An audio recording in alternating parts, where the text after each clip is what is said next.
people are very warm. And I pray that we should conduct the affairs very peacefully.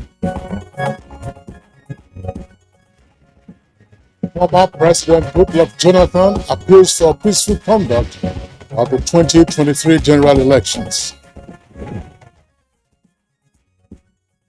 By virtue of Section 221 of the Penal Code, it's death sentence for culpable measures, so they were accordingly convicted and sentenced to death.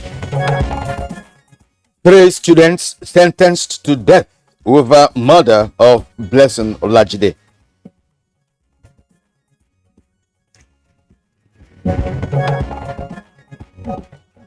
Good morning, Nigeria today focuses on how to end the violence in the southeast region of the country.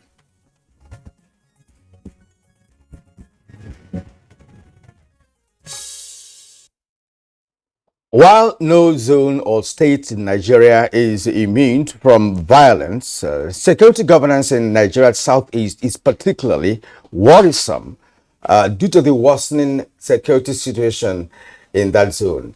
There are growing concerns that over 11 million voters may be disenfranchised in the 2023 general elections. And of course, this is coming on the heels of the growing attacks by unknown persons on INEC facilities in Owerri, being the third attack in less than 2 weeks. And of course, there are other areas in that part of the country where INEC offices have been attacked. Very true, Kirian. The earlier attacks, of course, were on the Commission's facilities at a local government area. And that occurred on the 1st of this month. Oru West local government area of the INEC office was also attacked some days later. Now, 3 gunmen were confirmed to have been neutralized in the recent incident by the police during an exchange of gunfire, and one reportedly captured alive by the security forces. This is confirmed, of course, by the state police command. But Kieran, we must also know that these latest incidents are just the latest. Earlier on, there had been a round of attacks on INEC facilities, as well as, of course, the killing of innocent citizens, all in the name of enforcing a sit-at-home order. All right, now recall that parts of Imo State, including Mbitoli and Owerri, have come under heavy attacks by gunmen suspected to be enforcing the 5-day stay-at-home directive by a faction of the indigenous people of Biafra, IPOB, led by Simon Ekpa. This has prompted the Apex Igbo socio-cultural organization Ohaneze Ndigbo worldwide to demand the immediate arrest and repatriation of Simon Ekpa. I saw that announcement on the internet, and it's quite unbecoming, of that kind of, directive to some persons who are wielding guns, are living in different forests across the southeast of Nigeria. It's very, very dangerous. Yeah, that's right. Well, that's incitement to violence under our laws. Of course, that's just that will be one of the minimal charges that an individual like that will face, because there's a reign of terror that is spreading across the southeast. Now, INEC has lamented the systematic destruction of its offices and assets, not just in the southeast, but also in other parts of the country, including Ogun and Osun states. Those ones occurred in November this year. The INEC National Commissioner for Information, Festus Okoye, has noted that the last attack happened on the day of the permanent voters collection by registered voters ahead of next year's polls.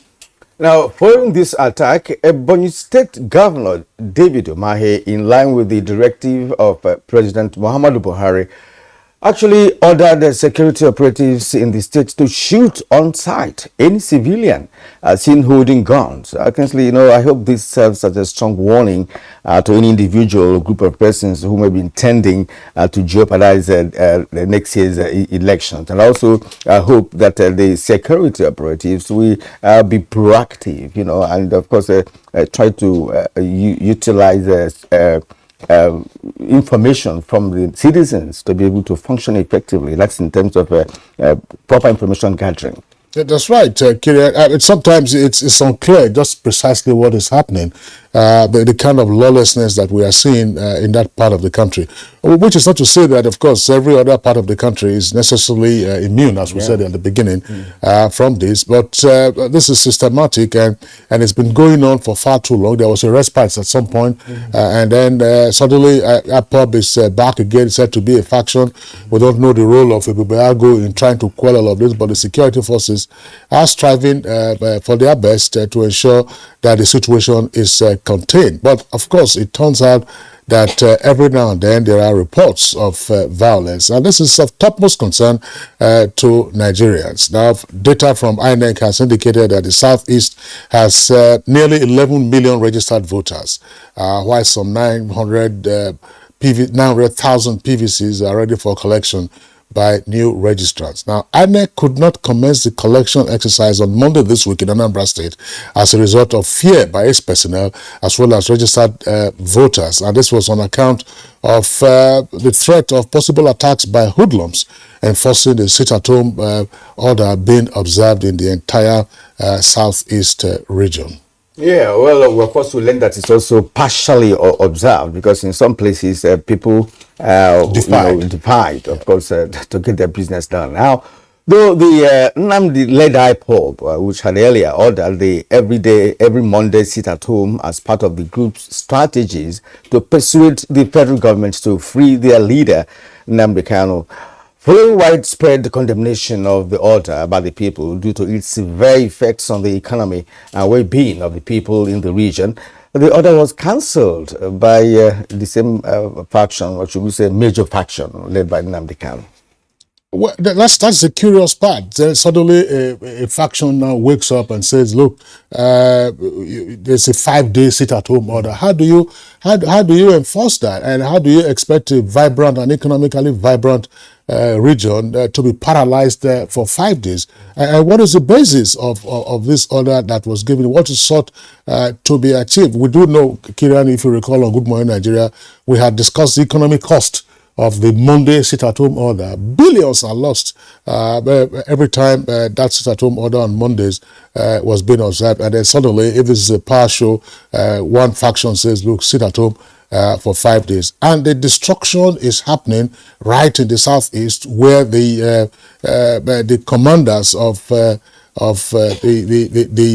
faction, of course, are issuing these orders. We know that there are threats already, concerns about how all of this will impact on next year's general elections. And of course, the IPOB is also, the other IPOB, they're issuing a counter directive to say, look, this 5-day sit-at-home is not supported by them, and that brings a kind of confusion in the entire thing. And people don't know which way to go, and those who did, some lost their lives a few days ago.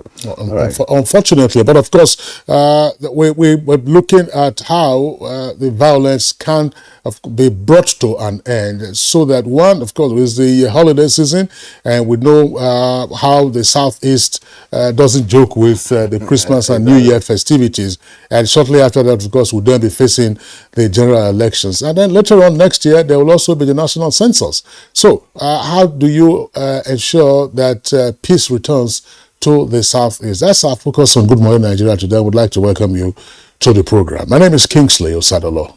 And I am Kirian Umayo, joining Kingsley to also say welcome to our show today. And in the course of the package, we'll bring you other segments that will make today's program. For now, let's join our colleague who has the highlights of the news. Comfort. Good morning and welcome. Good morning, Kingsley and Kirian. Good morning, Nigerians. President Muhammadu Buhari has declared Nigerians' intention to completely eliminate the use of petrol and diesel generators by 2060 as part of its multi-pronged energy transition plan aimed at achieving energy security and net zero emissions. A $10 billion investment, he, however, said is required per annum towards achieving the goals, and made a strong case for technical and financial support from the United States. This was at a high-level session on supporting conservation, climate adaptation, and the just energy transition as part of U.S.-African Leaders Summit in Washington, D.C.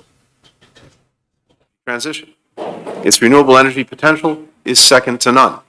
It's home to roughly a third of all critical minerals essential to the technology that will power the clean energy economy.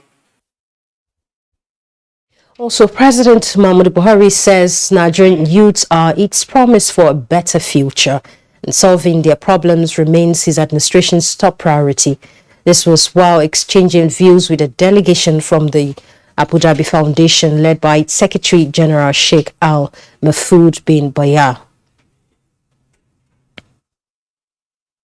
It's an important moment for the president, coming at a time when two things are happening simultaneously. One is that there is a downward trend in terrorism, in banditry, in kidnapping, farmer-herder clashes. In our country, things are coming down. And also generally, there is increasing activity by the government of Nigeria to stabilize the entire West African region.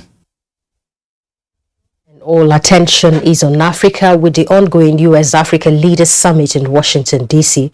Hosts the summit, the U.S. government says it is impossible to meet the world's defining challenges without Africa's contribution and leadership.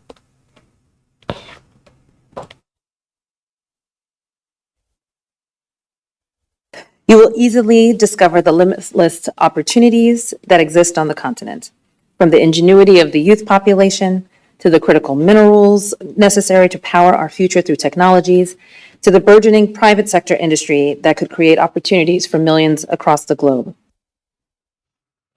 Back home in Nigeria, former Nigerian's President Goodluck Jonathan has appealed to Nigerians to conduct themselves peacefully during and after the 2023 general elections.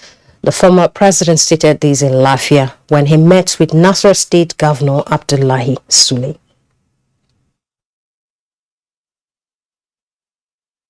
Coming up, people are very warm, and I pray that we should conduct the affairs very peacefully. Without you, the democracy that we had in 2015 and we are practicing today would not have been possible. Senate is considering a bill that seeks to enhance the neutrality and professionalism of the chairman of the Economic and Financial Crimes Commission, EFCC. The bill, which has passed second reading, seeks to subject the removal of the Commission's chairman to the confirmation of the Senate. The Independent Corrupt Practices and Other Related Offences Commission, ICPC, and Nigerian Financial Intelligence Unit, the National Assembly ensured that the headship had security of tenure by ensuring that their appointments and removal, as the case may be, were subject to the confirmation of the Senate. Justice Ibrahim Yusuf of Kwara State High Court sitting in Ilorin has sentenced Abdulaziz Ismail Ajala, Moses and Yemi Temiliye to death by hanging for rape and murder of 24-year-old Blessing Wumi Olajide, a 300-level student of the University of Ilorin in June 2021. 3 out of the 8 defendants in the case were discharged and acquitted. So they were accordingly convicted and sentenced to death. I'm so grateful that the killer of my daughter has been sentenced to death. That's the news for now. Good morning, Nigeria continues with Kingsley and Kieran after the break. Stay tuned.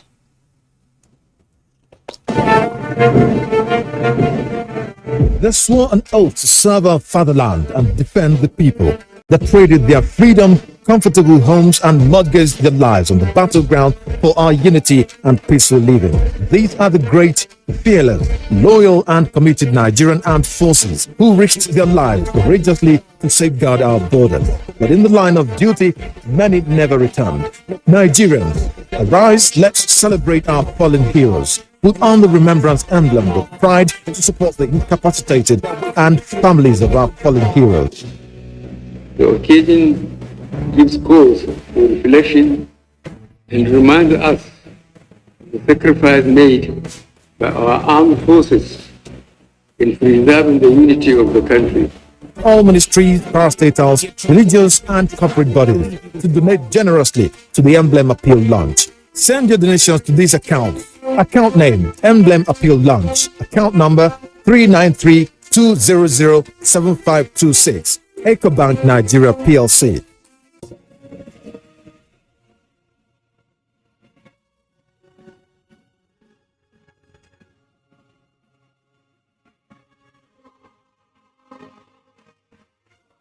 We are all Nigerians. Against all odds, we shall and must remain united. We may have our challenges, our problems, and setbacks. However, together we shall overcome them all. What doesn't break us shall make us stronger. This is the mindset that shall bring peace, progress, and prosperity to our beloved country. Do not let tribal and religious sentiments govern how you think, act, or feel. Don't be influenced by those who want to destroy our precious national unity. Everybody who is a Nigerian is your brother and your sister. This is the mindset of the new Nigeria. It is also the mindset that we must all adopt. Let us support each other in creating the Nigeria of our dreams. This message is from the Nigerian Television Authority, NTA. Nigerians, elections are here again. Let us shun violence. Let us play the game according to the rules. Do not be a thug. Say no to violence. Let's rise and defeat violence, crime, and sabotage against the peace of our nation. Nigeria is the only country we have. We must do everything to keep it united. We must avoid any act that promotes hate and disintegration. Say no to separatist movement, terrorism, fake news, hate speech, religious bigotry, and any act that tends to divide us as a nation. Watch out for strange gatherings and suspicious movements. Restrict access to sensitive documents and data, the disclosure of which may damage national security. Educate your staff and family, particularly on measures to safeguard information and report security breaches. Apply relevant legal security guidelines to protect yourself and your neighbors. Due to misinformation and wrong choices, some idle persons resort to vices in their greed to get rich quick. They resort to kidnapping, killings for rituals, and other heinous crimes. Avoid wrong use of the social media. Before you broadcast that false message, think twice. Ask whether it will promote peace or violence. For safety at home, still be security conscious. Educate your household on safety tips. Report all suspicious movements and persons to the security agencies nearest to you. Be a good citizen. Be patriotic. To pass security information, please call 0813-222-2105, 0915-339-1309, 0908-837-3514, or send a mail to dsspr@dss.gov.ng. This message is from the Department of State Services, DSS. Our pastors, our imams, in every church, in every mosque, please realize that in the course of praying for peaceful and transparent elections, we all have duties beyond prayers. If we want a stable society before, during, and after the elections, what should you be saying to those that worship with you? All Sundays and all Fridays, you are saddled with the responsibility of bringing up good generations. It is therefore your duty to both man and God to ensure peace all the time, no matter about elections alone. People talk to people and people listen. Talk to your followers. Make them listen to ensure peaceful 2023 elections. This message is from the National Orientation Agency.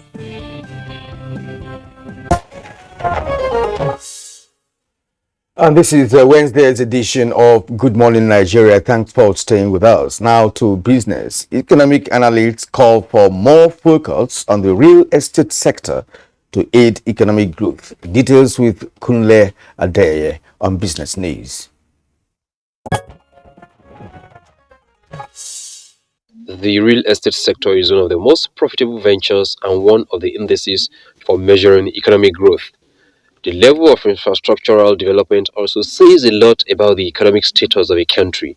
Analysts are emphasizing that developing nations need to take a cue from developed economies who have made fortunes from the real estate sector. They say the impact of the sector on the economy is significant, ranging from job creation to revenue generation, and that it stimulates the economy. If those that are into real estate, we understand real estate taxation, government will generate a lot of revenue, and it will also help them do better in their business. We are giving them exposures of so many taxes they are going to encounter during their real estate transaction. So ignorance of law is not an excuse, but it's not good for one to have ignorance. It's good for you to let people know what they're supposed to do so they can do it very well. If you have the right information, you know how to go about investing in the real estate sector. That's number one. Then number two is actually proper financing. Now, it also has a very strong bearing on them in knowledge base. They should get adequate information, data.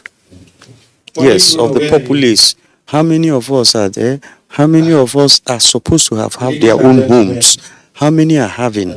How many are deficient in that area? And then of all these percentages, who are better positioned, that is equipped with business or job that can give them this? Then what do we do to bridge it? You see, even in healthcare, where we have National Health Insurance Authority, it is meant to put up a fund and bridge it so that even those who can't afford high will be able to enjoy from that pool. They implore economic managers to come up with policies that will be favorable to the real estate sector. With Business News, I'm Kunle Adeyeye. All right, so that was the business segment, and up next for us now is newspaper review.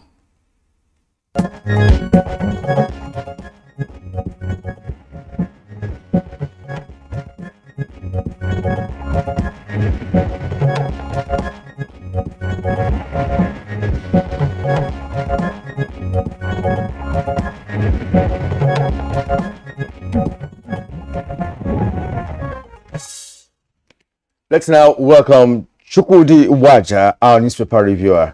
Chukwudi, it's good to have you once more with us today. The feeling is mutual. I understand. Thank you. Clearly. We have 3 papers to review this morning. Kingsley. All right, let's begin by taking a look at the window page of the Daily Trust newspaper. The lead story says election spending. Politicians move to bypass cash withdrawal limits with 4 riders. Chieftains collect agents' accounts details in Nasarawa. Presidential candidates to spend 1.8 billion naira on agents each. APC mom as PDP and LP kick. It won't affect our campaigns. NNPP and PRP policy will force a change. That's according to an activist. Now, $2 billion power grid maintenance and expansion of ongoing, according to the federal government. Then you also have Southeast PVC collection in slow start amid rising insecurity. Woman arraigned for assaulting police officer. Malami committee working to recover stamp duties. That's according to the presidency. Carry on. All right. To the Punch newspaper. The Punch newspaper above the name flag. Mass rallies on local government autonomy to hold Tuesday. It's on page 16. My life in danger. Ex-Ekiti speaker petitions IG. It's on page 18. Nigeria leads in yam production. Exports none. Federal government says. That's on page 20. Now, the lead story on the Punch newspaper this morning, 2023, INEC vows prosecution of voters, cards buyers and sellers.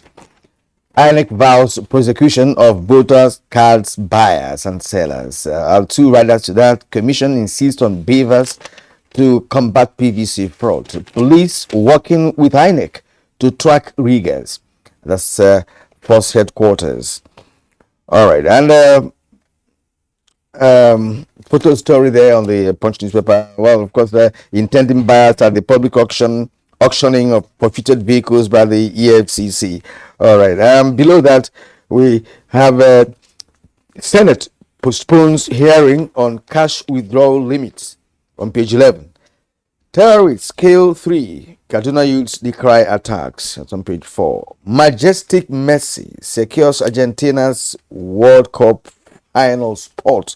That's on page 31. I actually watched that match. He was indeed merciless. I mean, if you watch the about what he used to do, those days, returned, yesterday night from his alias. Let me just take a few headlines also from the New Telegraph. Okay. And then we'll get into the interaction. Below the nameplate of the New Telegraph newspaper, you have the following headlines. Power, that's the kicker. Federal government gives banks and AMCON 12 months to divest from discos. Says Siemens 2 million euros will raise power generation to 25,000 megawatts. Okowa, enough of 13% funds blackmail, says Omo Agege distorting facts. 39 million children may remain undernourished over herders farmers conflict. That's according to the federal government. PMS crisis. Reps give NNPCL 1 week to end fuel scarcity. And then APC raises the alarm over incessant attack on members. NCC seeks identification and elimination of risks in telecoms sector. And then this one says SWV. What does that mean? They use abbreviations, mnemonics, and acronyms that are not very familiar. But that SWV actually stands for Service Wide Vote. Senate gives PAMSEC 48 hours to explain missing 113 million naira. 2023, I have no personal problem with Atiku. That's according to Wiki.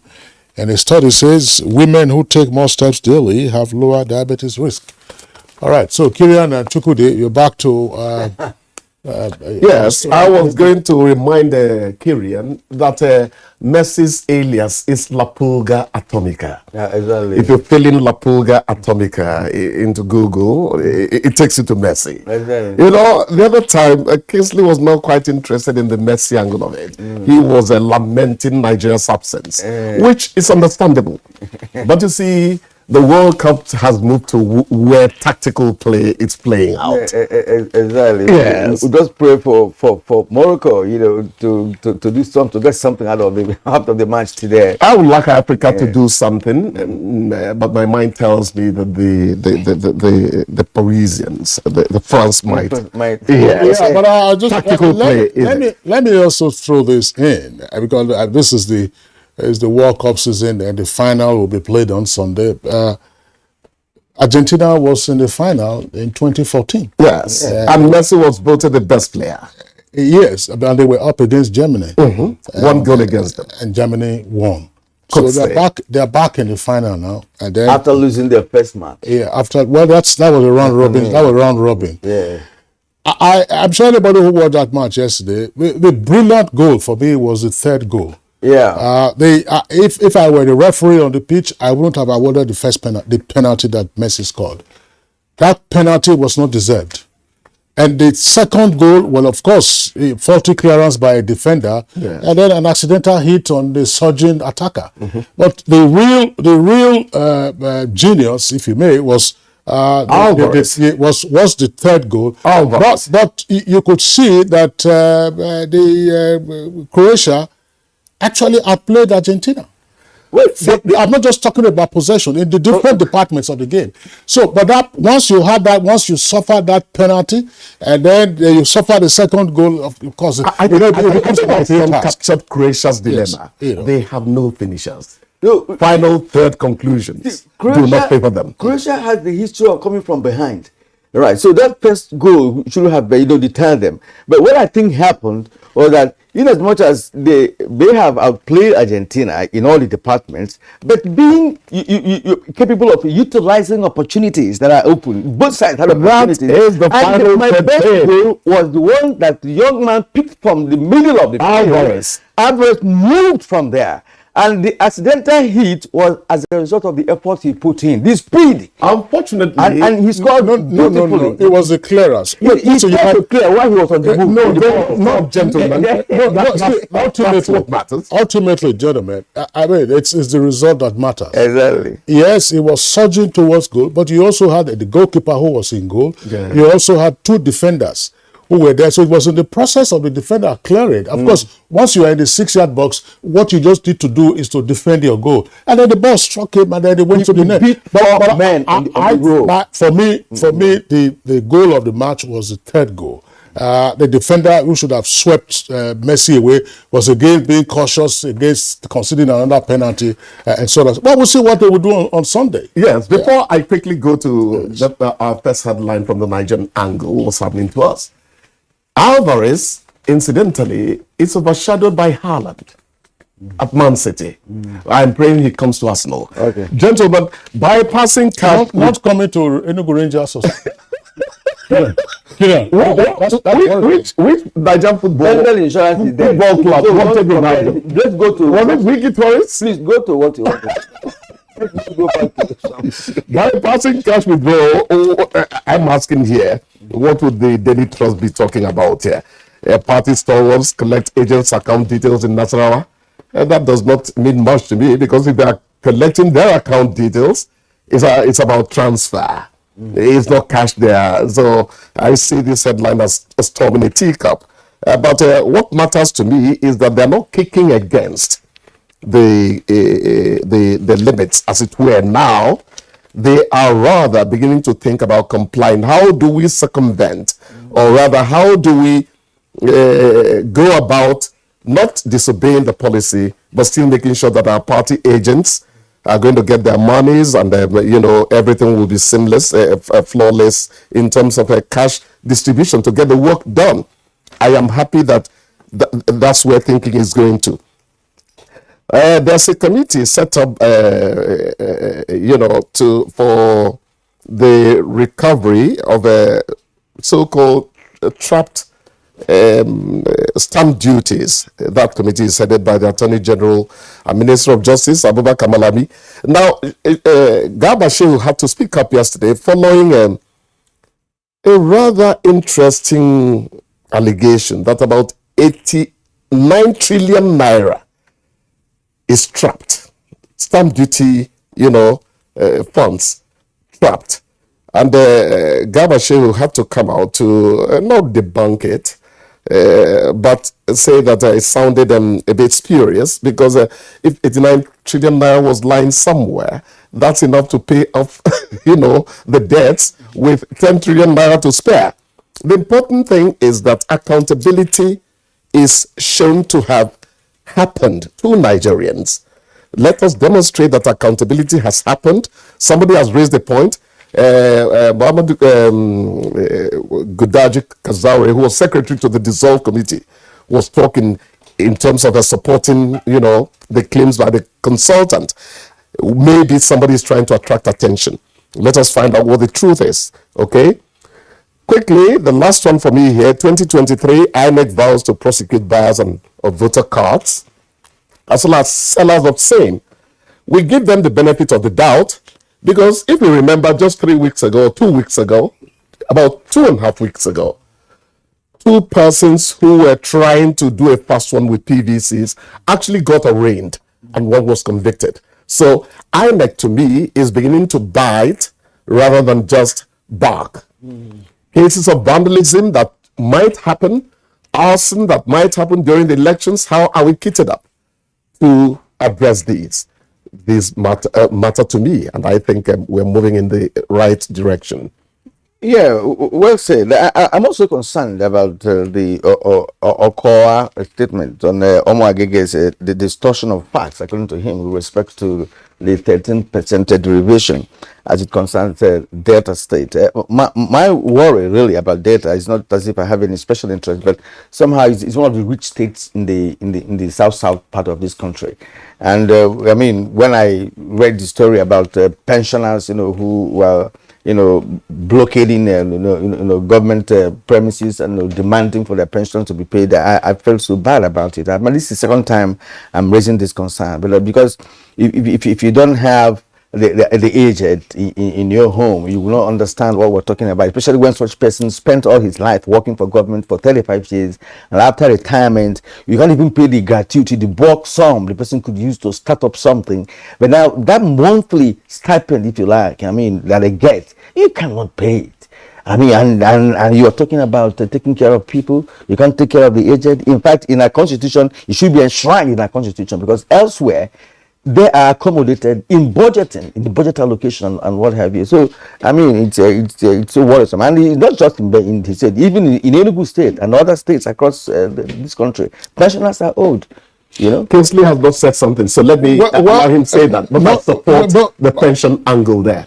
All right, the other one could be politics. Yeah, my comment is not on the issue that Kirian raised, the Delta, but it is on another issue. We have touched on it on Good Morning Nigeria in the past. And this morning, anyone who listened to our news bulletin after Kirian and I bantered to introduce today's edition of Good Morning Nigeria would have heard of the story of Blessing Olajide, who was a student at the University of Ilorin. She was gang raped and murdered. And yesterday, the assailants, the rapists and murderers, 3 of them were convicted and sentenced to death for that offense. We have had a number of instances in different parts of the country where women and ladies have been gang raped and murdered.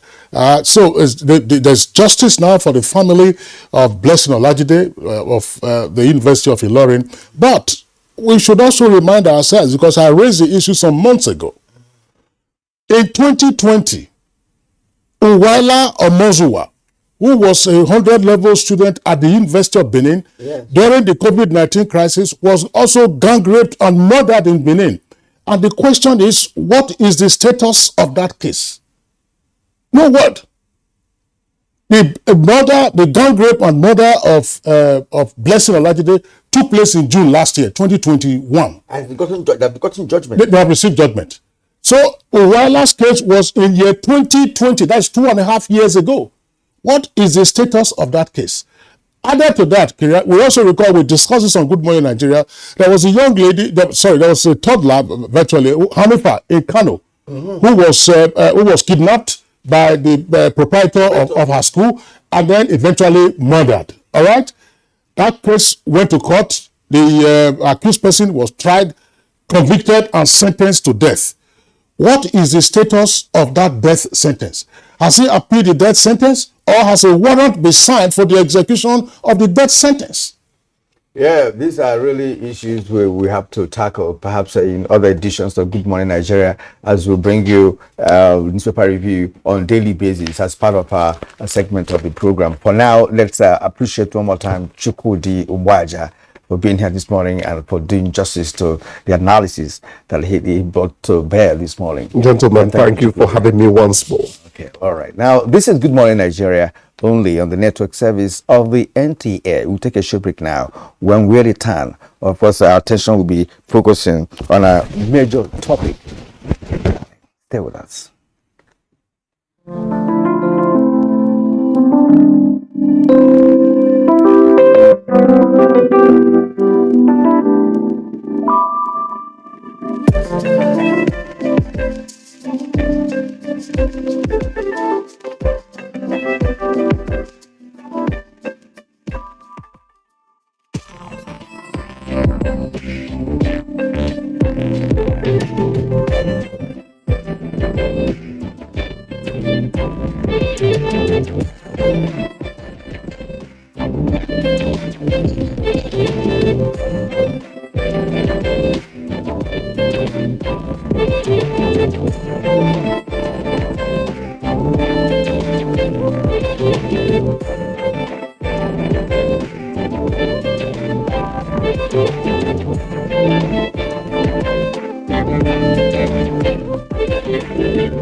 We've been trying our best to contain the situation, and in our operations we've been able to make a lot of recoveries. We've been able to also arrest suspects that are involved in this kind of activities, and we've been able to also recover particularly arms and ammunition from those who are carrying it unlawfully and disturbing the peace of the people. But generally, our morale in the Nigerian police is always guided by our commitment to do what we have sworn to do. Peace and security must be looked into as a priority by all, to look at security as the business of all of us. This message is from the Federal Ministry of Information and Culture. Dialogue, empathy, love, and unity. These are vital components of nation building. For all to be well, we appeal that we should refrain from volatile, provocative, inciting messages and language. Let's build and not destroy.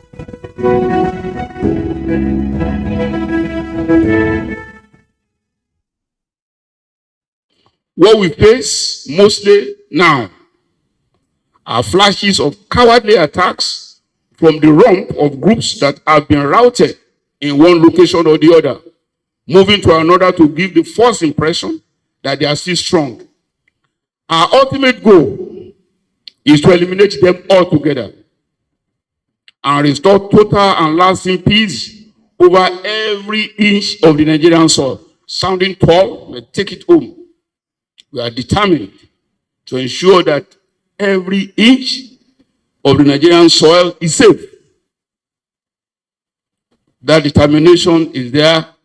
The order has been given. But we shall continue to protect the lives and property of Nigerians and foreigners in our midst. We shall continue to work for the peace of the nation and deter elements that constitute threats to the people. We shall bear the full powers of the government to secure every inch of our land. We shall not rest until peace is fully restored to Nigeria. This message is brought to you from the Federal Ministry of Information and Culture. COVID-19, that is the black swan of the century, has actually hit the whole world very hard, even the strongest of economies, and Nigeria was not spared. But due to the proactive stance and steps that the president has taken, we've been able to come out quickly. The president has consistently said we must invest in infrastructure, even as we're investing in human capital, that we must invest in infrastructure, because at the end of the day, that is what will bring about a sustainable economic growth. So the president has given us our directive. He has said you must make sure you pay salaries and pay pensions, but you also make sure that the critical projects of roads, railway, airports, bridges, major infrastructure that are meant to drive the growth of the economy, that we consistently invest in them, even if we have to continue to borrow to do so. This message is from the Federal Ministry of Information and Culture.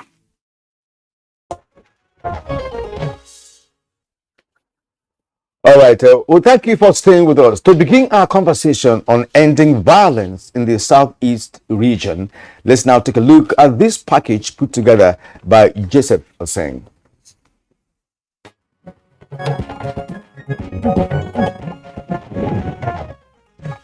The southeast of Nigeria, made up of 5 states, Abia, Anambra, Ebonyi, Enugu, and Imo, was at a time one of the most peaceful regions in the country and known for high level of business activities and productivity.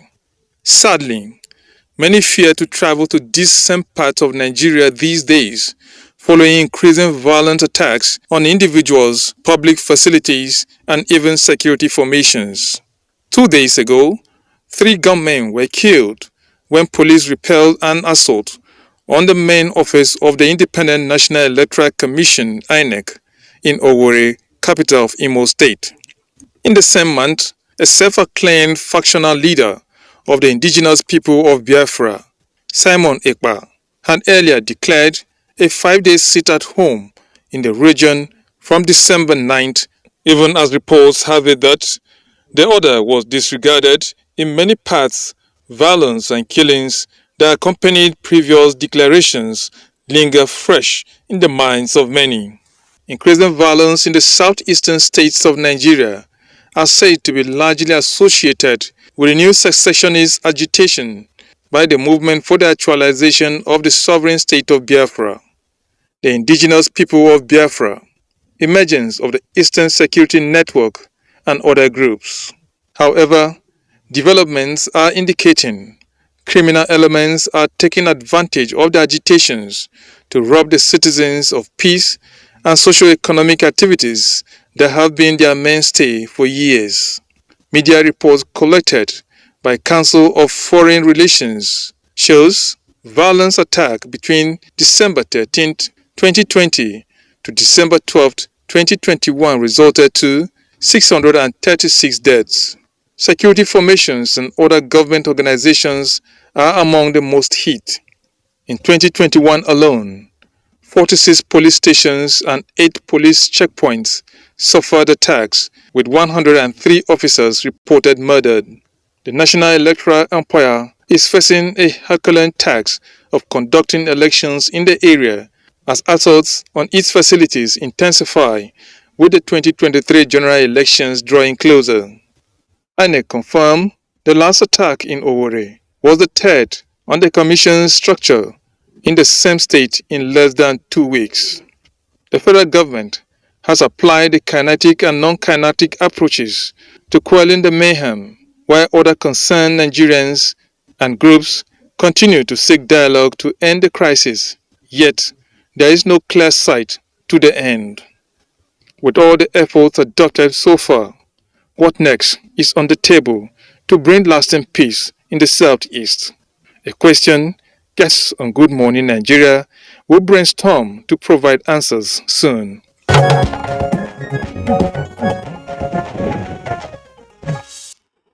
Thank you very much, Joseph. We already have guests with us here in the studios to discuss the subject matter. Let's welcome all our 4 guests. They are regulars on our program. First, Dr. Habila Joshak. Habila Joshak is a retired Deputy Inspector General of Police, and at some point he was in charge of operations. Dr. Joshak, we're glad to have you on Good Morning Nigeria. Thank you for having me. We also would like to welcome Brigadier General Sani Kukasheka. Kukasheka, of course, is a retired military personnel and was formerly spokesperson of the Nigerian Army. Kukasheka, we're glad to have you this morning. Thank you very much. Thank you.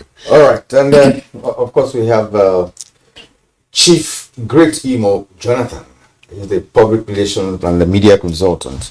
It's a pleasure to have you this morning. Same here.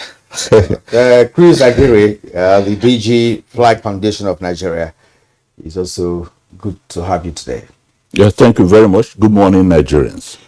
All right, gentlemen, particularly for Chief Great Imo, who is in white and wearing a red cap, and Chris Aguirre, you'll recall that sometime earlier this year, we had a conversation around the violence in the Southeast and what needed to be done to pacify the aggrieved parties and bring peace to that part of the country. You both were our guests on the 2 editions of Good Morning Nigeria that we ran. And you made a number of suggestions, of course, after dissecting, in your opinion, the causative factors, the primary drivers, and the likely actors on what needed to be done. And for a while, matters appeared to have cooled significantly. But, of course, in recent months, we have seen a flare-up again of violence and attacks on INEC facilities, attacks on innocent citizens, and the claim, to enforce a 5-day sit-at-home order by a faction of IPOB. And all of this leading to the Christmas and New Year celebrations and next year's elections, and concerns, of course, are heightened as to what will happen in the Southeast region. Let's begin with Chief Great Imo. What has gone wrong again? Well, thank you for giving us this opportunity to speak to Nigerians about some of the things we think has not been done, especially coming from the Southeast. You remember that last time we were here, I did mention the very gentleman that is now being talked about, and particularly you were not sure what it was. And before I spoke on NTA about him, we had done what they call trend analysis. We were like looking at the new developments, factors and the actors that were responsible for the new developments. Hence, Nnamdi was still in detention. And this particular young man had continued to make broadcasts, and unfortunately also, the media in Nigeria has been giving him airwaves, and that is not encouraging at all. Sometimes these people, when you continue to discuss and talk about them, you give them more visibility, and they gain, broader views. So when they make comments, when they make broadcasts, people take them seriously. There are so many of them like that on social media, but these ones that have been focused on have been given larger than life presence, and that is now advancing whatever statement they make. That is number one. Number two, I want to say Simon Ekpa is living in Finland, for example. Nigeria have a diplomatic relationship with the Finn government. Up till now, I respected that from the broadcast he has made, there are laws under the European Commission that can be hinged upon to get him to answer to those statements, to those violent comments. The country where he lives in, they are not in support of terrorist acts or violent acts, and there are laws and diplomatic measures that Nigerian government can employ to take care of that, and that has not been done. Then thirdly, what has not also been done is we talked about proliferate involvement. In this country, we tend to have this colonialist mentality amongst our leaders. We don't engage. We don't engage. Both the military, the police should engage the ordinary citizen where the governors have failed. Because the governors of the Southeast are just sitting aloof. The leadership in the Southeast are sitting aloof. Unless they have not done enough. The governors have not done enough. Now that the state governors have failed, federal government being responsible for security, both kinetic and non-kinetic, as part of non-kinetic measure, should find its own way to engage the people, take the wind off their sail. Because if the governors are being irresponsible, the federal government should also fail to do what they should do by engaging the people. I can tell you that these guys constituting this nuisance, these guys causing this violence, they have relations. Sometimes in our family WhatsApp, I do ask my brothers, my cousins, and I want to know where everybody is. When one of our cousins left for Kenya to do his masters, and after a while, I didn't hear from him. I asked a question, where are you? What are you doing there? Some of these young people have left home, but nobody is keeping an eye on them. So both the family institutions, the traditional institutions, the governors and the federal government have a role to play in this. So, and I think that is actually missing. The proliferate engagement, bringing the people together. Right now, nobody is even talking in the Southeast. The governors are not even talking. They are not even meeting. I can't even feel the sense of urgency among them. So that is important. We should do that quickly. Yeah, well spoken, because you have actually delved into part of the intricacies of this matter. But I'd like to bring in Agiri here, not just because also from the southeast of Nigeria, but because you have been keeping track of development with respect to our topic this morning. Yes, Simon Ekpa, whatever he calls himself, because I think from what I've seen so far, on the internet, and it shows that he's like a king or something. He puts like a king and emperor or something like that. Now, but there are foot soldiers, there are persons who are executing whatever orders that he is issuing, and these people are also living among the Southeasterners.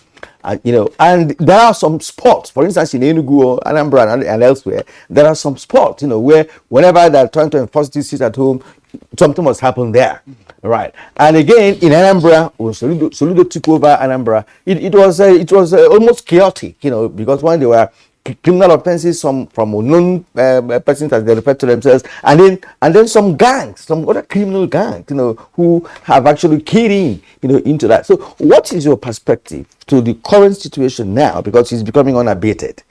Thank you very much. First, I condemn in totality what is happening in the Southeast. It is against the Igbo culture and tradition, where life is sacrosanct.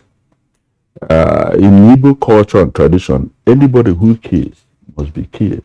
to be judged and killed. You can't kill and get away. And the dignity of man, even as a corpse, cannot be compromised in Igbo land. This time you see people now kill people anyhow, dissect the bodies, dismember, desecrate the human body. It's unacceptable. But then the security situation is in the Southeast. We need to have a proper profiling of what exactly is going on. First, there is the criminal dimension, where you now have the kidnappers, the cultists, the armed robbers who are carrying out their own acts based on economic interests, that is driven by economy, looking for money. Among them, they become more emboldened when out of the prison break, you now have criminals who are kept behind bars, close to 2,000 of them, unleashed into the public. So that is one. That can be tackled with the security agencies properly equipped, with the people properly mobilized to give information to the security agencies. There's another dimension, which is the farmers' headers clashes, the banditry, and the associated, reprisal attacks and all the rest of them. That is there. See some of the pictures, the social media from somewhere in Enugu State. That is another dimension. The third dimension is the issue of unemployment among the youth. That requires a robust, more holistic approach to engage their hands, because an idle man is a devil's workshop. Then I think the fourth dimension should be the issue of that is Simeon Ekpe you were talking about. People mostly outside the Southeast will ascribe these things to IPOB and ECN. From my findings, and to be honest, what is happening now is not orchestrated. It's not the handwork of IPOB. It is criminals. And, some high-profile political hirelings that are now using them to further their political interests come 2023. Otherwise, burning of INEC offices and all the rest of them. One is this, that I think that the federal government, as the father, should apply a non-kinetic approach. The courts have ruled over the case of Mazi Nnamdi Kanu. The impostors who are using IPOB and ECN are using that. A political solution to the agitations and the separatist issues is highly advisable. And then the Southeast political leadership, the governors, the traditional rulers, the religious leaders, approaching the federal government and mobilizing the people to do what Igbos call the Zobu Enyimba Enyi, Nzobu Enyimba Enyi. When it gets to the point where a few now becomes laws, the Igbos comes out at their best and said enough is enough. For me now, enough is enough on what is happening in the Southeast. You can't leave it in the hands of security agents alone. The people themselves, the communities, the youth must be involved in controlling the situation, because election is coming. Myself as an election observer, I can't imagine how I will go to observe election there with what is happening. So there is, like Great said, a sense of urgency has to be reinvigorated by all and sundry towards addressing and controlling and curtailing what is happening in the Southeast. It's not necessarily a case of agitation, but criminality, pure criminality. So we must isolate the criminals and deal with them in the criminal way. And then the issue of those of agitations, address it using the non-kinetic approach, political solution. And then the issue of employment, where the youth are idle, a massive social mobilization to engage them. All right, Chris Agiri, thank you very much there for your views. I would pause Dr. Habila in the meantime, because it appears that for a long time now in the Southeast, the military have had a more prominent presence in terms of security engagements. And many would say that that theater of operation is dragging on for a pretty long while, and that they should be concerned about whether or not the kinetic approach is yielding results. Brigadier General Kukasheka, we have seen what's going on in the Southeast, and the police obviously are overwhelmed, which is why the military have since moved in, but it's unabating. Well, it seems to be a statement of fact, and I can understand the security challenges being experienced in various parts of the country, particularly the southeastern part of the country is attracting so much attention and so much concern for obvious reasons. First, the wanton destructions of lives, the statistics were so worrisome, and it's a statement of fact that a lot of destruction is being perpetuated. Now, that brought about the issue of deployment of security forces, particularly the military, seeing them performing even policing duties. And what brought about this thing, the earlier speakers have noted a missing link. And Greg made mention of the involvement of the proliferate. Now, whatever security arrangement, whatever national development goals and policies you have, you must involve the people. Sure. Now, the issue is that bulk of the security challenges, we tend to neglect the root causes of what brought about it. Now, if you look at what is happening in the Southeast, the first is agitation for the establishment of state of Biafra within the Nigerian society or outside Nigeria. How do we go about it? Is it realistic in this modern time? If yes, how do you go about it? Who and who are involved? But bulk of the criminal activities being perpetuated, if you take the total population of the Southeast, those perpetuating the crime constitute a negligible percentage of it. So what happens to the majority of the people? And I'm so happy both speakers had earlier stratified, right from the political leadership. We have the traditional and we have opinion leaders and religious leaders. What are they doing? But of course, somebody somewhere had to take a leading role. The other day, I was just marveling at a particular community that had produced so much eminent Nigerians of international reports. For instance, Ogidi. So many professors, so many intellectuals, and it is not just Ogidi. So many other areas in Igbo land had prominent individuals. To what extent are we involving them? I think lack of constructive engagement of the various components of the Indibos caused all this problem.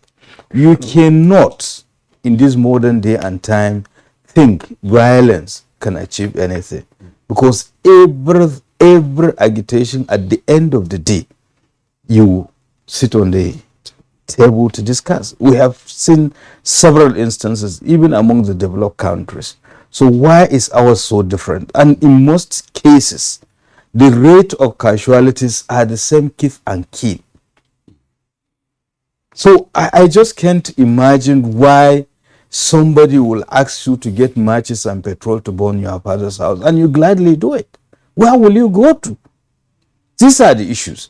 And if we are talking about other social economic deprivation, there is no component of Nigerian society that is better off. So why don't we pull our resources together to fight all those issues and those behind this thing? Because the worrisome thing is that if you look at the Southeast, the Igbos are in the majority. Now, even in the Nigerian context, the Igbos are also part of the majority ethnic group in this country. If you are complaining, What of the minority? Because there's out of these 420 ethnic groups that we're having, there are those that are less than 1 million. They are equally marginalized. I think the issue is involvement of the people. And I may not use the word that you have said. I think there is a issue of good governance. Because, and I'm so happy with what is happening in Anambra State, you know, the issue of Truth and Reconciliation Committee. And that is why the people have to rise at the occasion, because they are facing existential threat, not just Igbo land itself, but the Nigerian society. To what extent would you like to be remembered? Because even these youth that are perpetrating these mayhems, just give them 5 years, they are not getting younger. Is that the kind of legacy we want to leave? So basically, the components of the Nigerian society, particularly those affected, have to rise at the occasion. They are well respected, you know, people that could say, no, this thing should not continue any longer. And talking about even the security, the federal government does not know your neighbor. It is you who knows your neighbor. To what extent are you contributing in the security architecture? You know, the thing is so absurd. It may interest you to know it is so ridiculous that a whole professor, simply because he's dressed like the way we are dressed, Chief Jonathan, he was wearing kaftan, he was tagged as saboteur, and they killed him. You know how much it takes to produce a professor. We are not even talking about Electoral, Kunyeli, and all the rest of them. Why are you killing people? Why are you destroying your own assets? And the whole world now tilts towards democracy. And you are targeting those symbols of democracy, symbols of the civilization. So what are you trying to achieve? So these are the issues. But what I'm trying to say here is that I think lack of involvement of the people that matters, the various component and stratification of the Igbo society in the security architecture, particularly being led by the government, is one of the issues that we have to address. And that is what brought about the military. And of course, the military, there is limit to what it can do. Yes, sure. And I know that they are doing very well, but they cannot succeed effectively without the support and cooperation of the people, particularly the governments of the southeastern states and the well-meaning people of that part of the country. All right, General, we appreciate your comments. Gentlemen, we have accepted that there are so many perspectives to this. You know, Mr. Agiri raised a very important aspect, which also have to do with the, you know, criminality, kidnapping, armed robbery. That's the criminal element in all of this. And again, what has come to mind now is also the criminal elements who are into killing. On the 8th of December, in a Hamufu community, in Issues or council area of Enugu State, about 50 people were killed. And of course, if you read the governor was there, and if you read the comments of eyewitnesses to what actually happened from that community, one of them who lost his own elder brother, you know, they macheted him down in his presence, but he escaped. Now he is saying that there was a connivance between some, well, alleged Fulani herdsmen, and of course some Igala people from Benue State who share boundary with that part of Ihamufu from where they operated. And it's not just the first time. There have been, it's a recurrent thing in that area. In that area. But for me, what I have known about all these herdsmen and all of that, that's striking and all of that, is that the people who are really concerned about kidnapping or killing may not necessarily be the herdsmen that we are talking about, because where I come from, we live with herdsmen for the past 50 years, and they're still there till date with their family and their health and what have you, and nothing happens. So there are criminal elements who are now taking the opportunity of whatever IPOB announcement, sit at home or whatever it is, to also perpetuate crime. So let's bring in Dr. Halibert Joshua here, the retired DIG in charge of operation. Now, I mean, from police perspective, what would you think your colleagues who are in service today should do with respect to what is happening in the southeast of Nigeria, especially those of them who are in charge of operations in that area? Thank you. The insecurity in the southeast is quite unfortunate. This thing started like an agitation, an attempt to display the unsatisfactory ways of them being made part of this country. And they started they said they were separatists, they needed to have their country. I could remember in 2016, 2017, while I was a commissioner of police in Abia, the indigenous people of Biafra came out clearly, and then it was an agitation. They were organized, and they could walk from Aloji up to Obo Hill, or going towards Ikorepene Road. During this period, people realized that they would voice out that they feel being relegated, not carried alone by the government, and would want to have their country. That we were managing. In most cases, we just follow quietly, and they will make those kinds of noise and then thin out. Thereafter, it became something else, and today you have a situation where those of them that are involved, some are colorless. You call some unknown gunmen, and that's not true. These are known gunmen and some other criminals that are armed. Some of the arms they have used on innocent security agencies, the police, and other security agencies by snatching those things and also mowing them down. And those are some of the arms they are also using. They've also gotten others. And so we have a situation where they seem to have written a script, and they must have rehearsed, and they are now trying to play it out. And what they do, they want to weaken the internal security system by getting on the security agencies, particularly the Nigerian police and other security agencies, where they are. They will go after them. The worst scenario is that they also have the guards, that position where the military are. They've attempted, and they've mowed some down. And so they've created a situation that people won't understand what exactly they want. And the citizen of this country, some politicians and administrators and some highly placed individuals in this region also have paid a price. And we've also seen a situation where politics have entered into some of this, because some of the people who have indicated to run election are also sought for. Recently in Jikoka, you are aware that Senator Andy Oba convoy was also attacked. Policemen were killed, and some of the individuals with him too, who are not also policemen, were killed. And so we could see a situation where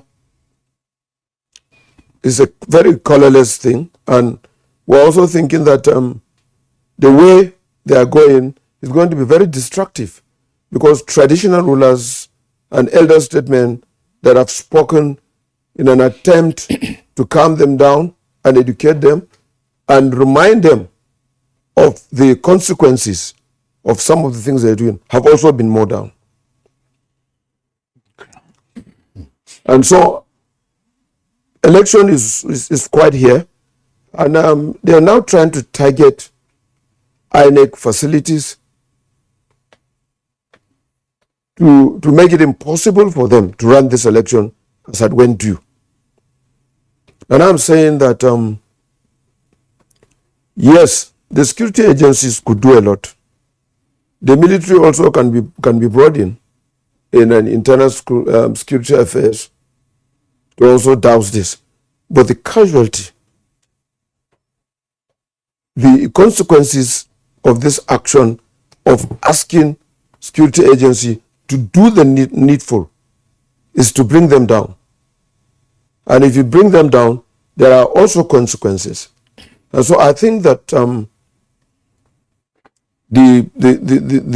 those in position of authority in this place must be able to take some steps. They must guarantee the safety of individuals and their properties. And in doing that, the traditional rulers, there must be an engagement. There must be ability and effort to listen to those kind of trash from those people. The people must be identified. There's nothing like unknown gunmen. Okay. All right. Thank you very much, DRG Habila Joshak. Once again, let's bring in Great Imo. Gentlemen, from the comments that you have made in your establishment remarks, we'll lead one. Let me cite part of the analogy provided by General Kukasheka.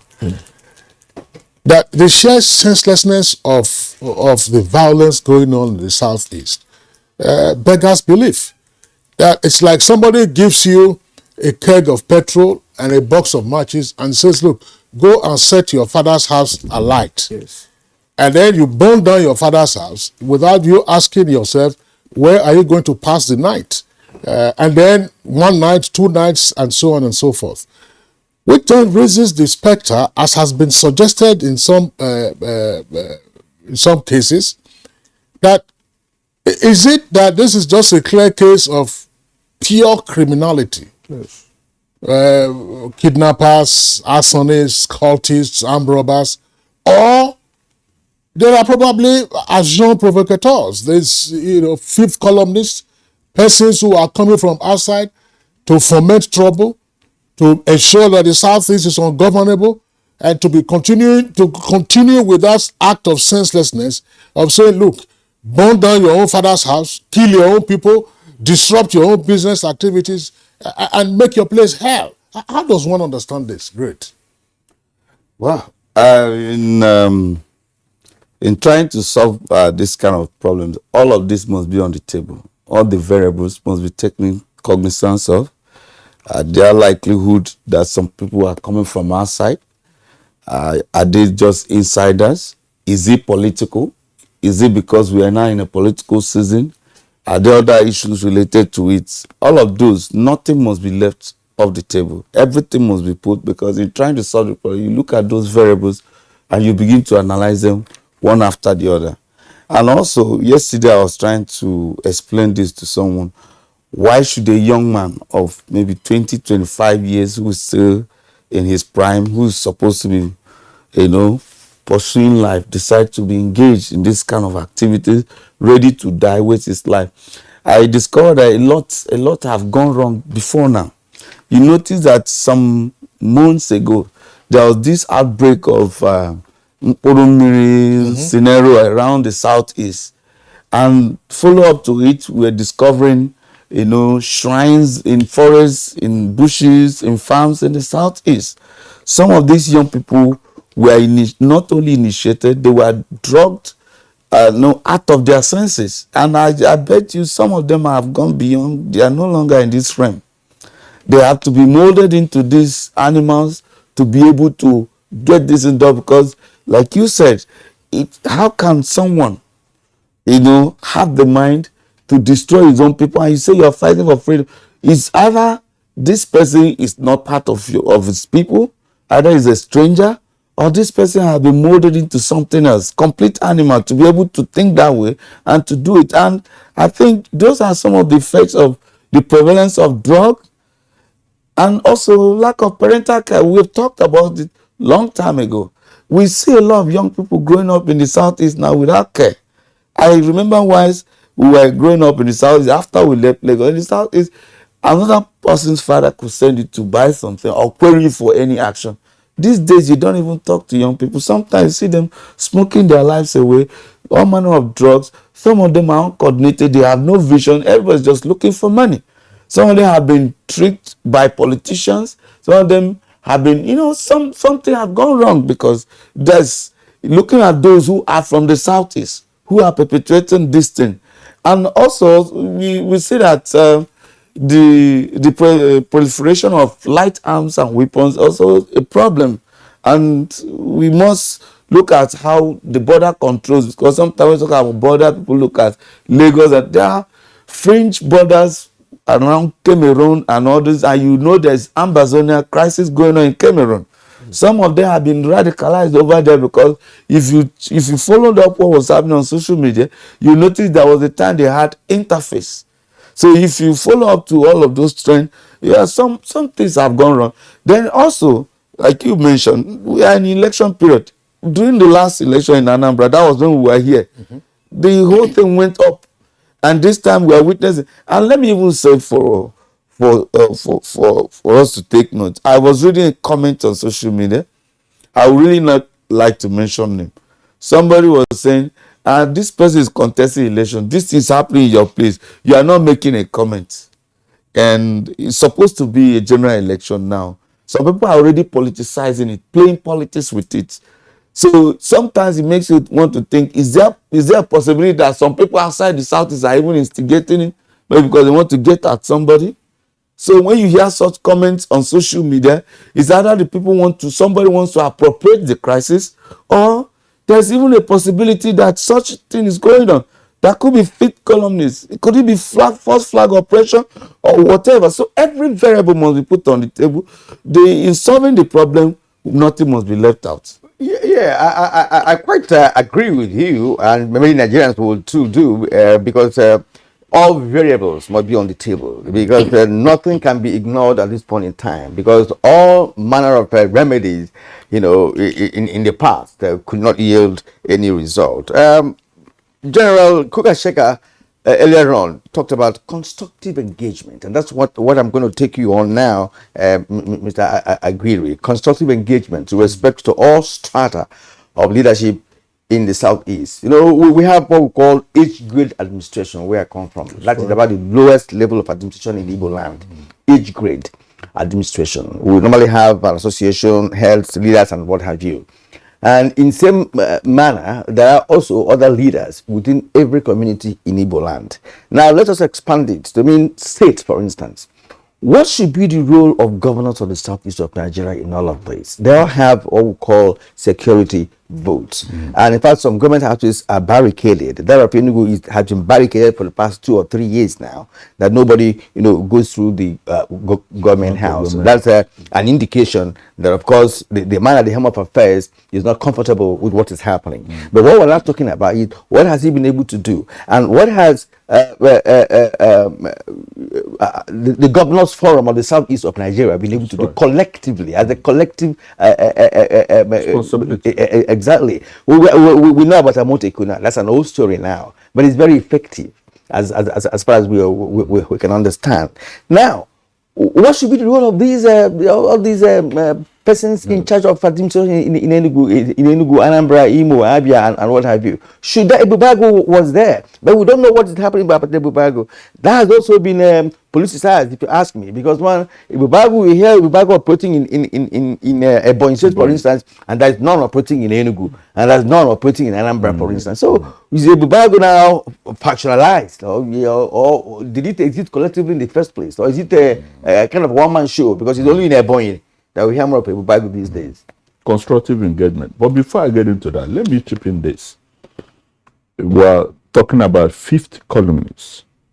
When the current President General of Ohaneze Ndigbo, Professor George Obiozo, came in last year, January, he came to Abuja here, addressed a press conference, and said, look, the Southeast was noted to be the most peaceful zone in the country.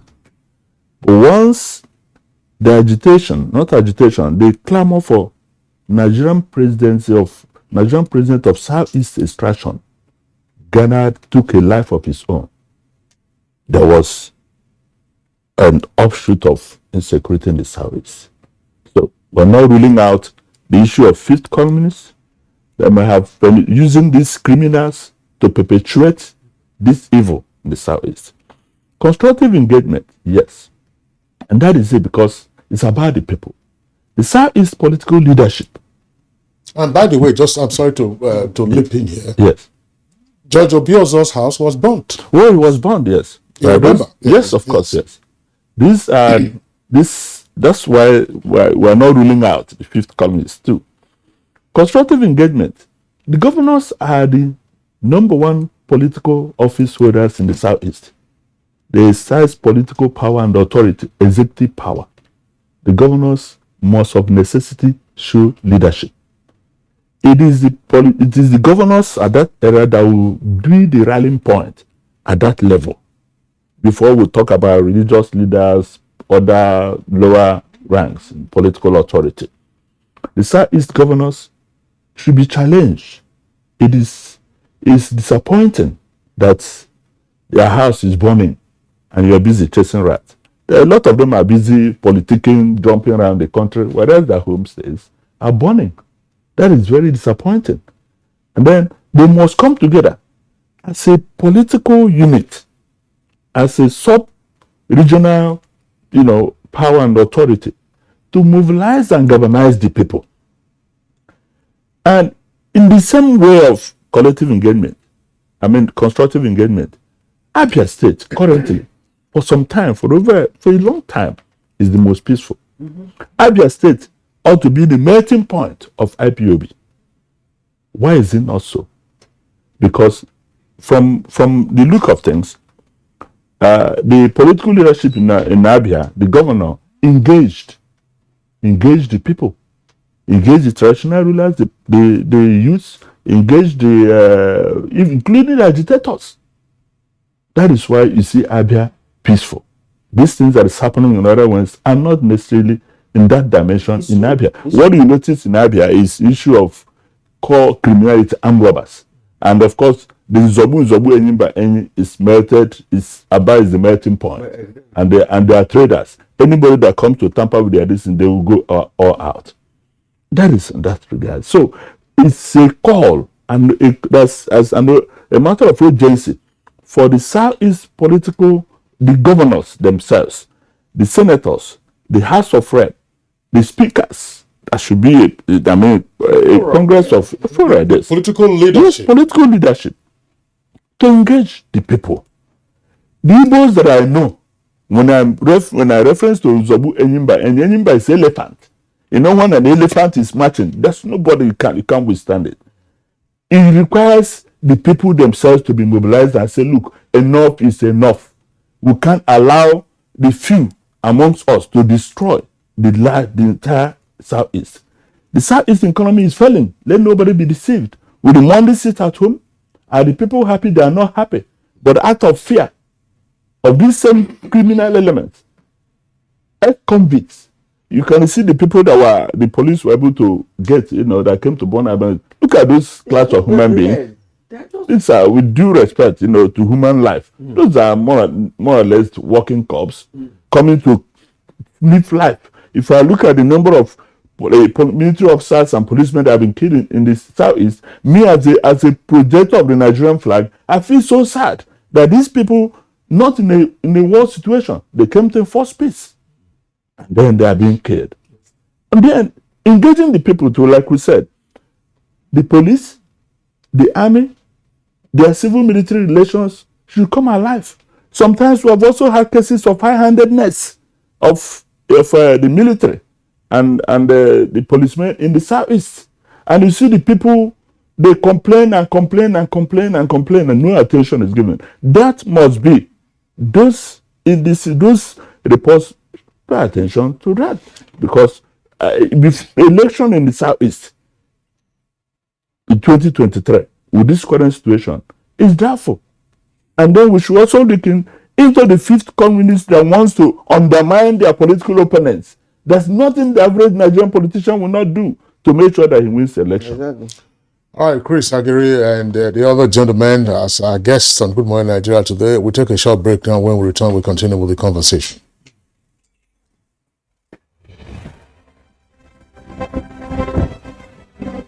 Every day in our country, senior citizens are discriminated against, disparaged, and treated with disdain by those who ought to respect them. We are all complicit in the way we have treated the elderly members of our society as institutions, families, or members of a shared society. Every time senior citizens get offered less than they deserve for the work they do because they are old, poor, and desperate, we are failing them. Senior citizen loses a child, and wow, they must be responsible for their death. Every time a senior citizen gets labeled a witch, is called mad, and shooed out of the way because they have no memory of where they were headed and look unkempt, we are failing them.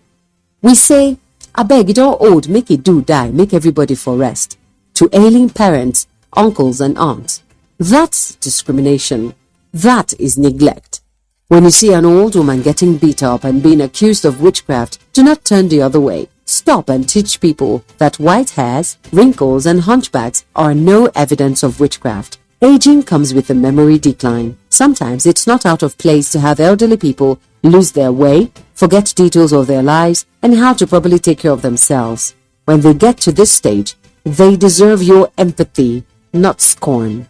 Our ailing fathers, mothers, aunties, and uncles are deserving of quality healthcare and peaceful transition. Make their last moments memorable. Senior citizens have paid their dues. They deserve your care. Stop all forms of discrimination against them today.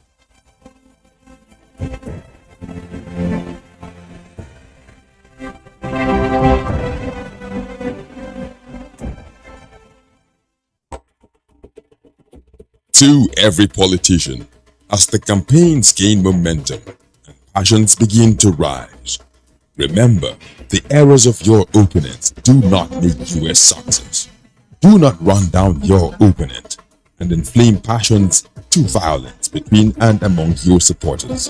What counts is what you plan to do for the electorate and how you intend to relieve the sufferings and bring succor. Nigeria is in dire need of patriotic leaders at all levels, leaders who will make national development their priority. Concentrate on telling the electorate what you intend to do when you get into office.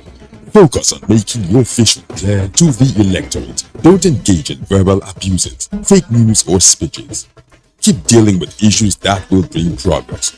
You win the hearts and minds of the people by being above board, by being civil, patriotic, and showing empathy. Let's join hands to make the 2023 elections peaceful. A message from the National Orientation Agency. Critical military objectives of total defeats of the terrorists in the Northeast is already been achieved. Synchronized group and air operations have continued to inflict huge casualties on the terrorists, and have been forcing many of them, including their commanders and emirs, to surrender in droves with members of their families. Whilst areas where terrorists hitherto had some freedom of actions are being cleared and socio-economic life is gradually returning to the most parts of the Northeast, while internal displaced persons are now returning to their ancestral homes to start life all over in dignity under a safe and more secure environment. This message is brought to you from the Federal Ministry of Information and Culture. The security situation in Nigeria has been reasonably stable in spite of activities of unpatriotic elements engaged in various criminal activities around the country. Daily situation reports coming in from states. 2 months ago, it has shown relative peace on many of our highways, such as Abuja, Kaduna Birnin Gwari, Sokoto, Zamfara, Kaduna. This message is brought to you from the Federal Ministry of Information and Culture.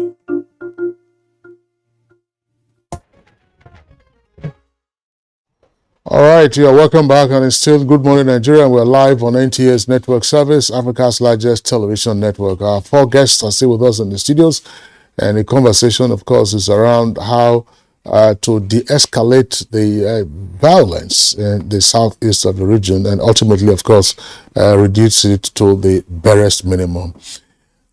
General Kukasheka, I want to pursue an aspect of engagement. It may not be the right word to use, but the 2 issues I want to raise are as follows. One of it is engagement, but the other isn't quite.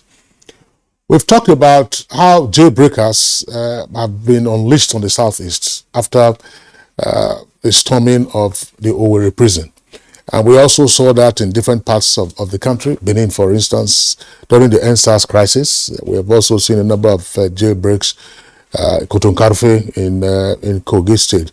Why does it appear difficult, if not challenging, for it to be an urgent task to seek to rearrest these jailbreakers?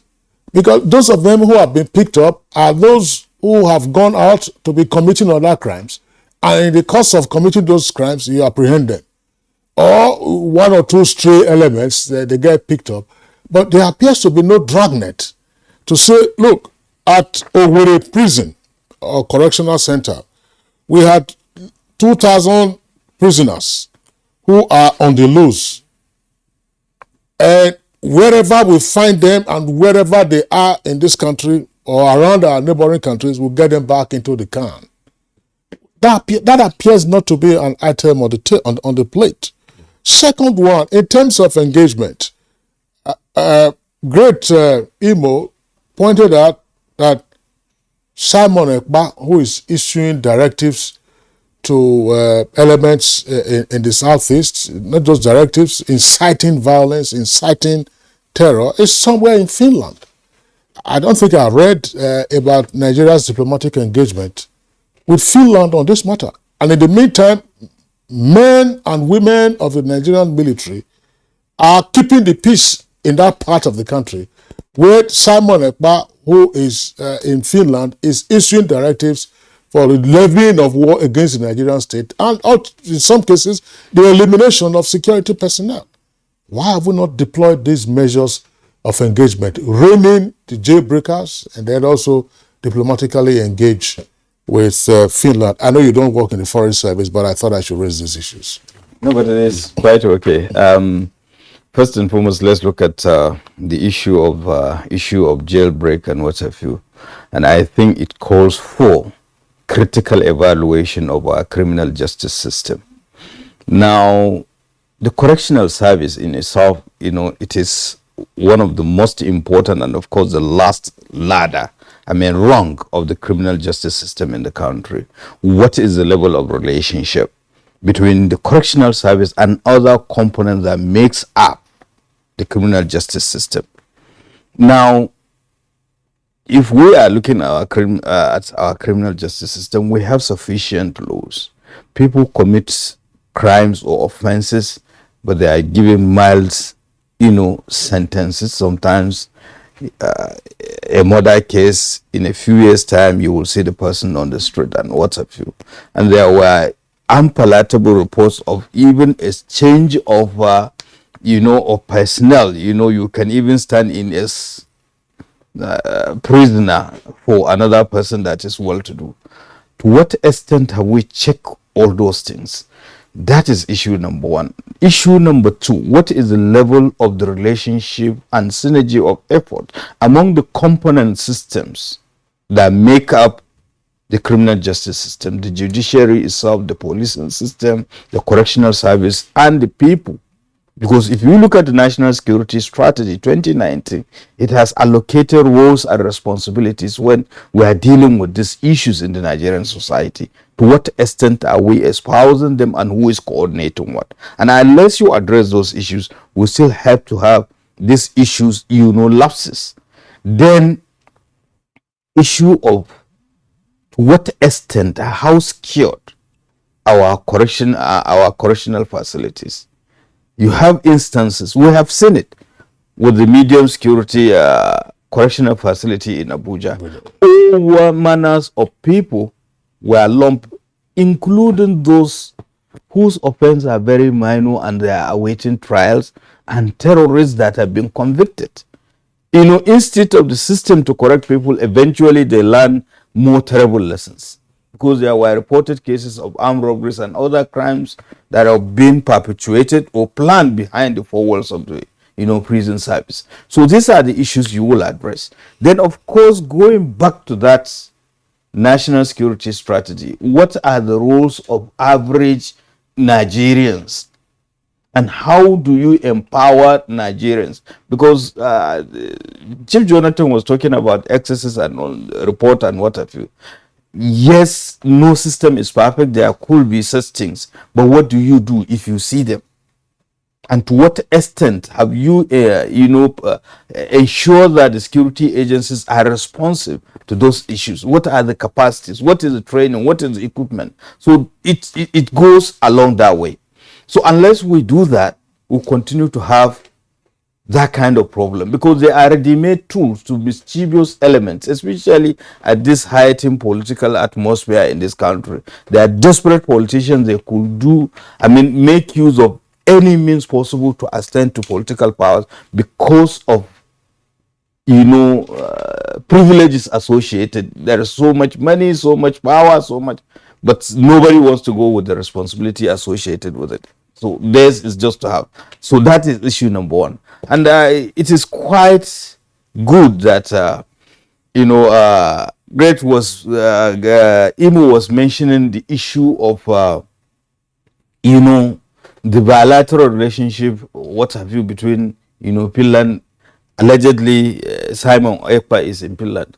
It's a democratic society, and if you look at it, he was even aspiring to a political office. If you don't know, in that society, you begin to ask yourself, what is even wrong with their security architecture that they could not detect the excesses of violent extremism being perpetuated by a citizen in that country? Because he is using the same social media. So what happened? Then if their system failed, just like we do have instances, people coming from highly developed countries, they escape the eagle eyes of their security forces. You find them at the Nigerian airports with cocaine. So how alive are we to our responsibilities as Nigerians as regards to this issue? And exactly the issue of diplomatic engagement comes into play. Certainly they will not, if it is the other way around, allow anybody residing in this country perpetuating acts of criminality in their own country. We have no idea what has been done, but I think if something has not been done, it's about time that it should be done. And if something is being done, I think they should expedite action so that this thing could be mitigated. But that is not enough. I kept on saying that whenever you call yourself banana, the monkey will definitely eat you. The fact that somebody is instigating you, are you a fool? What are the realities? And talking about the sanctity of human life and, Igbo being an egalitarian society, you are talking about sanctity. There are certain communities that you dare not kill a monkey. Definitely you will pay for it. A monkey, not even a human being. So what has gone wrong that we have this devastation? What has gone into the mindset?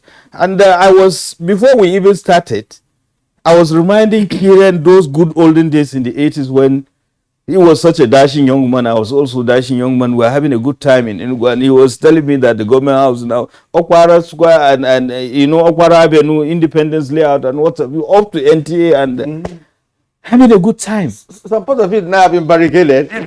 So it's just like an average Nigerian. Everybody is shielding himself from each other. We cannot continue that way. The end of good times. Yeah.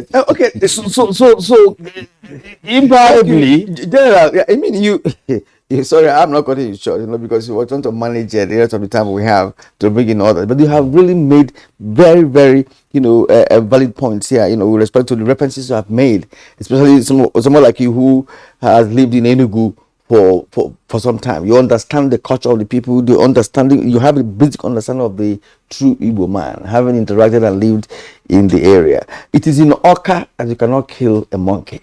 If you kill a monkey, no, if you kill a monkey in Oka, it's a problem for you. Right, okay, that's by the way. All right, let's bring back Dr. Habila Joshak here once more. You know, a number of issues have been raised here, and we're all at home with them. But I'd like you just to buttress some of the points made by other speakers, including your earlier comment on this program. Now, in the last kidnap that took place in Enugu, between OP and the new road between OP and Enugu, at one time SSG of Enugu State was involved in that kidnap, and of course the governor, woke up and took up the matter with the GOC, HTD, and the other relevant, security agencies. And what came up was the fact that the kidnappers were so proud and open to say, look, that they have their contacts with the military, and no doubt about that they were being aided by some persons, who are serving military, and one of them retired, or one who was either sacked as a soldier or something, were involved. So that's a big revelation, right? Because that points to what Aguirre mentioned earlier on with respect to those who have actually compromised and are aiding and abetting, some of the criminality, especially kidnapping, which of course, when ransom comes, everybody gets his or her own share. So, Habila Joshak, we are looking for a way out of this now. So what would be your suggestions, to your colleagues who are still in service in that part of the country? What kind of engagement should they be in? Should they be waiting for the governors to perhaps call them to a meeting and let them formulate a strategy that could better address the current situation in the southeast of Nigeria? Well, crime is very local. And so it is not the governor or any other person outside the cycle of the community that will start this. Because if you have to do that, then you have to depend on the people in that community to have the facts. And like you said, that some of the criminals said, yes, we have the military, we have the police. I can tell you, I know there could be that, but I know that it's insignificant. They are doing that in order to let people know that it is not possible for them to get to them. And like I said, they are weakening those that would always prevent them from carrying out their nefarious activities. And that's the police, the military, the traditional rulers, and the politicians. They try as much as possible to create fear by mowing them down so that they can have an opportunity to do all this. In the local communities, if you go to Imo, that we have these issues of unknown gunmen, you are likely, when you interview people within this locality, you are going to get a lot of facts and reality, just real facts, of the people responsible. Because they don't operate in the blues. And there's no crime that you're committing that someone else would not know that you're about to do that, or so you do it. And so we just have to go back to the basis. The traditional rulers are under threat, because if you leave them, they're going to find solutions. And so all we need to do, and what should happen in Imo and other states and in this region, is to go back to the drawing board and begin to point out those of them that you are just people being suspected. They suspect they know. You can't commit a crime without leaving a trace. And you can't take that up to the headquarters of the state that you want to resolve. It's not the government. So the communities must come together. And you see in the East, the community or communal activity is so strong. People believe in a lot of coming together. They know themselves.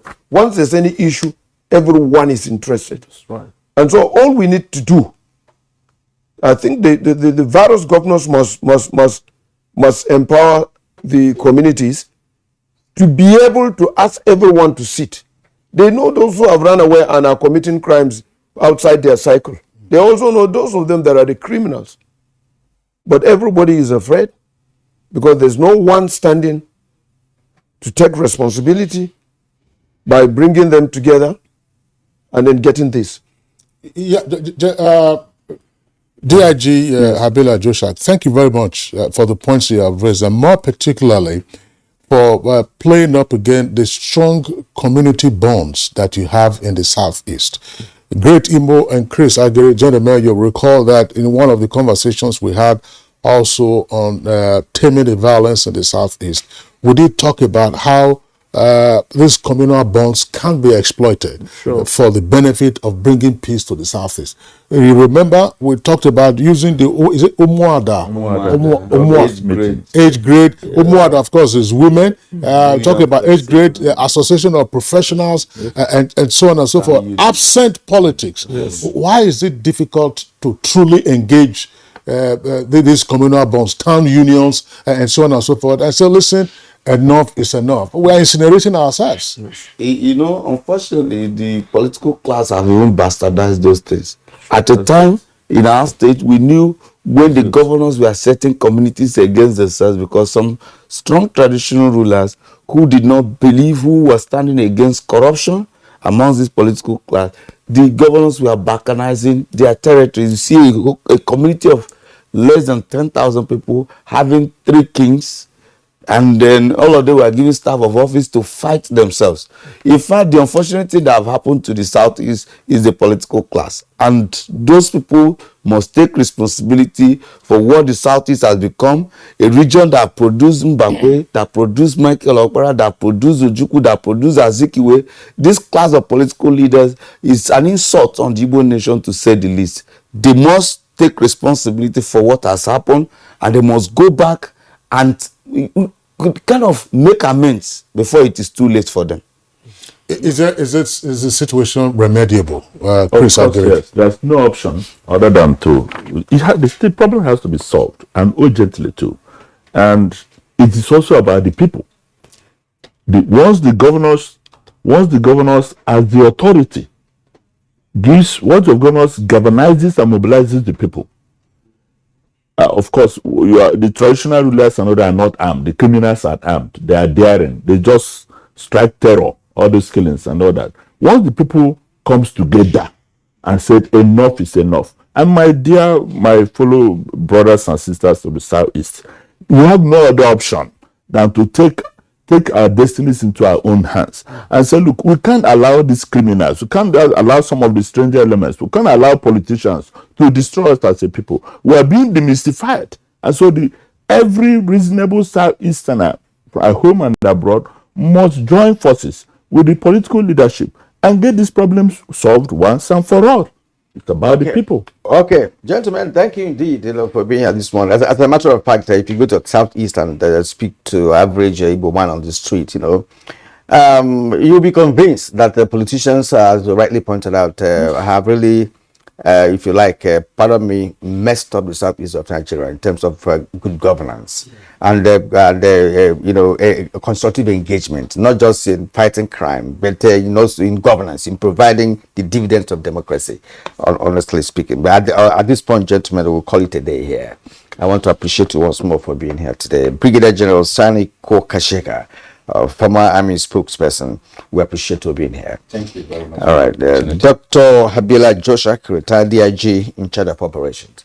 We thank you for coming. Thank you for having me. All right. And of course, Chief Great Imo Jonathan, PR and media consultant. Thank you. Chris Agiri, DG Flag Foundation of Nigeria. It's been wonderful talking to all of you this morning on Good Morning Nigeria. Thank you very much. And for now, let's take a bit of sports. Lionel Messi was at his best as he scored and assisted a goal as Argentina thrashed Croatia